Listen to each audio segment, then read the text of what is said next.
Hey, welcome back. We're GOT Outpost. I'm Jay Anthony. And I'm Drew Mathern. And today we're gonna be diving into the dome tent and all the different things that need to be considered when looking into this tent and shopping for this tent. This is definitely the most common tent. You can find this really at any outdoor store. You can find it even at Walmart. Yep. And they range in price substantially, right? They really do. I mean, if you're just looking to do a quick outdoor trip and quality is not of the utmost importance, it's just to get in the outdoors. Yeah. You can go to Walmart and buy one for 50 bucks. Absolutely. So many different options, but there's definitely a lot of things that need to be considered with this. Yes, definitely. So, I mean, I would start out with kind of what your intake is. These are actually the first two tents that I bought when I moved here to Colorado. This is actually a 2-man dome tent. As far as size goes, this kind of falls into what we were talking about in our last episode about sleeping bag temperature rating. Just because it has a number on it doesn't mean that number is true. Yep. Drew, you want to jump in here and we'll show you kind of an example of space and why I say, you know, 2-man is not really 2-man. I mean, if you have any kind of gear with you, that's maybe a person and a half is all that's going to fit into this tent. One thing you need to consider with this tent is I'm 6 feet tall. If you're any taller than that, you're touching both ends and you're gonna be very uncomfortable. I mean, I have no room to fit gear. Really, if you have more than 2 people, or if you have 2 people in here, there's no way. No, you can't super fit gear tight. really.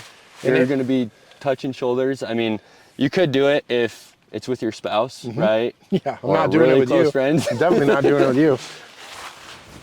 Yeah, this just goes to show that even though it says it's a 2-person tent, I mean, technically you can fit 2 people in there, but it's not realistic. No. You know, you're gonna have yourself, maybe room for your backpack. This tent does have a nice, smaller vestibule. So you can fit some gear in. If you do want to fit 2 people in there, you can put your gear outside in the vestibule. But if you're by yourself, you have plenty of room. Yeah. So it's a great option as an individual, just going by yourself. Yep. We'll go into this next one. This is a 3-person tent, which same thing, right? I would probably only recommend doing 2. Yeah, 2 people if you want to have sure. good space. And I bought it because I wanted more room than I had in there. I felt like I had, I could make that do, but this had a little bit more room. It had a nicer vestibule, so I could put my full pack under cover outside of the tent. And then I had all kinds of room for activities inside. It was just very spacious. Yeah. I'll jump in this one and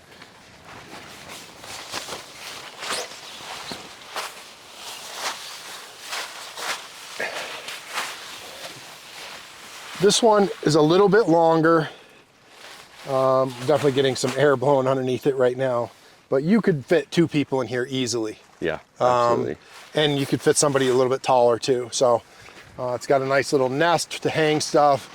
I've got a light system that I've strung through the top. It's just a really comfortable tent. Little heavier. This one is about 6.5 pounds. That one's about 5.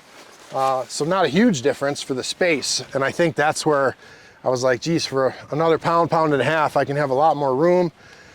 This is a little bit better built. I think it'll handle weather a little more. And it handles condensation fantastic. Yeah. And another thing too to consider, so one big difference also between these 2 tents. This one, the door is on the long side. Yes. That one, the door is on the short side. Yeah. So the door is actually where if you jump in with a buddy, you're gonna have to probably crawl over them if you're in the back. Yeah. Where here, you cannot have to interfere with the other person that's sleeping in there. Yeah, right? You're just crawling straight out of your bag, where that one, somebody's getting the short end of the stick by getting crawled over. Yeah, so absolutely. That's a good point. Another big thing too, so this is a great tent, especially 2 to 3-person tent for any of that backcountry camping. And the biggest difference between this tent and any sort of teepee tent would be the condensation, the rain fly, and the ventilation. Yep. As well as the bathtub floor. Yes. So that's a big thing for comfort. It is. That bathtub floor is huge, and what that means is it's not just a floor on the tent itself. It actually wraps up like a tub does, and it'll probably come up 4 to 6 inches on all the way around. Yep. If you're in wet conditions, a lot of people just, it's great. It keeps you dry. if you were in a situation where it was wet all the time and it's just a week's worth of downpour, you're probably still going to get some seepage and some moisture getting inside. Yeah. But for the most part, normal conditions, the bathtub floor is a great way to go. It is, and it's great for keeping rodents out because it is, which on our next one, that's a whole different animal when it comes to rodents. Yep, especially when you don't have a floor. Yes, for sure. So, I mean, those are some really big things to consider when looking into this tent. Another thing too is high quality versus low quality. Yeah. Making sure that the structure of these tents, the poles, are very sturdy. Yep. Because if you do get snow, you don't want it to collapse on you. No. So that's where quality can really factor in, is the durability of the tent in difficult conditions. Yeah. That kind of goes into like a 1 season, 2 season, 3 season, 4 season type deal. Yep. If you push a tent past its limit as far as weather capability, you can really wind up in a bad situation.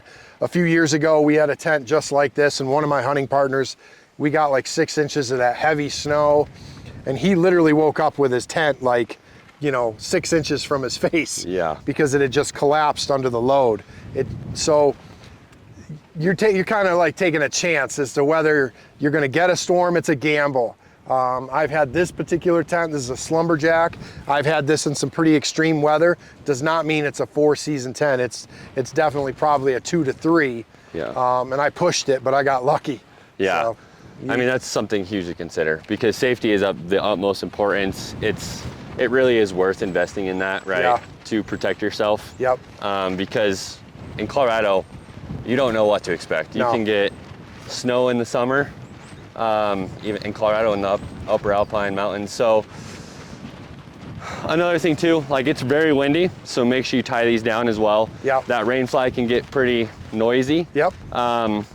And it can uplift if you don't tie it down right. That's right. And stake it down. That's right. So next episode, we're gonna go into the teepee tent, the floorless tent, and we're gonna go into all the different details that need to be considered with that one as well. Awesome. We'll see you on the next episode.